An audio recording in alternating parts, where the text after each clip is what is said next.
What would you like to know about?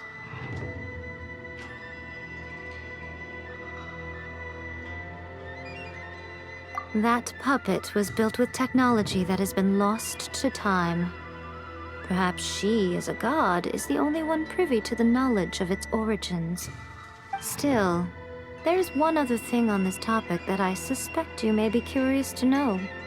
Before Yae began modifying her own godly form, she took it upon herself to create a prototype puppet. So, you mean there are 3 Raiden Shoguns? No. The prototype was merely a proof of concept. Its appearance and intellect were not based on Yae. It was a test. The original plan was for Yae to simply discard it. But perhaps Yae thought this to be too cruel, because in the end she chose only to seal the power within it. Later, this puppet wandered Inazuma as an ordinary human male with his own consciousness, until the Fatui took an interest in him. Ugh! Not the Fatui! Some eccentric geniuses in the ranks of the Fatui made adjustments to the prototype, not only unsealing his power, but very likely rendering him even more formidable than his original specifications. The object of divine creation is now the one who has taken possession of the Gnosis, and the prototype puppet is now known as the Balladeer.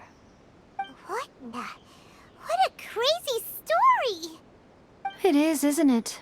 Who can say whether it's coincidence or destiny? I'm surprised an outlander like you is aware that there was once a change of Electro Archon. Few citizens of Inazuma are aware of this. Morat's told us. He said that the Electro Archon Ball has passed away. Yes. The truth of the matter is that there were 2 twin gods, Baal and Beelzebul. Twin gods? They won the Archon War together, and when Baal established the shogunate, Beelzebul became her Kagemusha, or shadow warrior. In other words, she acted as Baal's body double. Beelzebul is Yae, with whom we are now both acquainted. Baal's name was Makoto. As far as the world was aware, there were not 2, but 1. They complemented each other, and they ruled Inazuma jointly, so there was no need for the public to know the truth. In fact, the name Baal and the title of Raiden Shogun was understood to refer to both of them, right up until... Until what? Makoto died several hundred years ago in a war that I was not personally involved in. Since then, Yae has assumed the shogunate.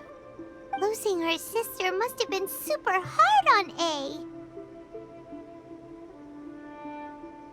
That was when Yae began to change. Makoto was her greatest loss. Paimon feels like she understands Yae a lot better now after finding that out. So what kind of god was Makoto? I didn't spend a great deal of time with her, but my impression was she was a gentle god, who in each moment cherished the beauty of what was before her. Wow! Sorry, I haven't a clue. I'm also unfamiliar with the god you describe. But if you still have doubts about Yae, I would say they are misplaced. Not only does she not fit your description, but she voluntarily gave up her gnosis long ago, severing her ties with Celestia in the process. That's good to hear.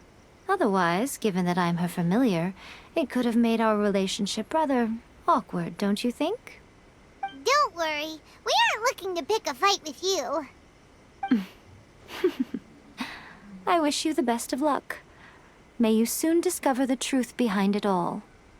As for your sister's whereabouts, I will use all the resources at my disposal to investigate it, and I will also borrow some of Ayato's people from the Shiumatsuban. I'll let you know if I find out anything. Consider it part of my means of thanking you. After leaving Inazuma, I think it would be easiest for you to go to Sumeru. Ooh, Sumeru! We've run into loads of scholars from there on our journey so far. Yes, well, Sumeru is the land of the god of wisdom, where the quest for wisdom and knowledge is never-ending. But their obsession gives rise to some truly inexplicable things. For example, in Sumeru, knowledge is holistically managed as a resource. Knowledge is a resource? Yes. I don't know whether it was the sages or Lesser Lord Kusanali who came up with the idea. Lesser Lord Kusanali? That's a cute name. Oh, you haven't heard. Lesser Lord Kusanali is the deity in whom the people of Sumeru place their faith. It's their chosen term of endearment for her. I'm sure you must have some things to discuss with her too. I wish you all the best. Are you sure? Okay then. Oh, Traveler. Do you still have the omamori I gave you? Keep it safe. Is that all you intend to do with it? There was me thinking that you might hang it around your neck to show off to the world, telling everyone who inquired that it was given to you by none other than Yae Miko, the wise and beautiful. Who in their right mind would do that? Okay, I'll stop. Now, a question for you. Traveler, what is your ambition? I see. But that is merely a small goal, based on what preoccupies you here and now. Your ambition should be something that transcends the world below and the starry sky above. Something that shines in unison with fate itself. Perhaps the reason you do not possess a vision is that such an ambition has yet to be engendered within you. It's a possibility. Continue on your journey, and maybe that moment will come to pass.